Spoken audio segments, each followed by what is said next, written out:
Клубы пара на улице Аушева не заметить сложно. Горячую асфальтобетонную смесь не ниже 125 градусов по Цельсию укладывают на подготовленную поверхность. Дальше уже за дело берутся катки.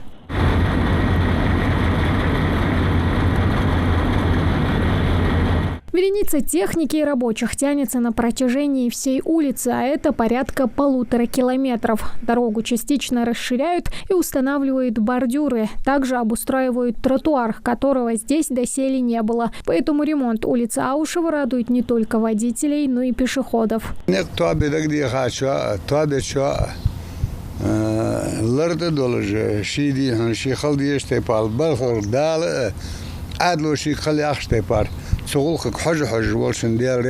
За улицу Аушева рабочие взялись около 2 недель назад. До этого реконструкции подверглись улицы Мальсагова, Школьная и Победы. Мы отмечали Международный день ребенка.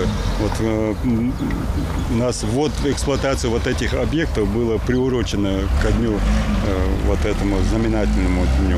Ремонт улицы ведется в рамках нацпроекта «Безопасные и качественные дороги», который реализуется с 2019 года. В рамках проекта планируется привести в нормативное состояние порядка 13 участков автодорог. При подборе улиц и автодорог мы главный приоритет отдавали тем участкам и улицам, на которых находятся социально значимые объекты. Это имеется в виду школы, детские сады, объекты здравоохранения. Завершить ремонт улицы Аушева дорожные строители намерены уже через 2 недели. После дорожники переместятся на одну из центральных – улицу Чеченскую. Тамара Хашагульгова, Магомед Дидигов, Новости 24.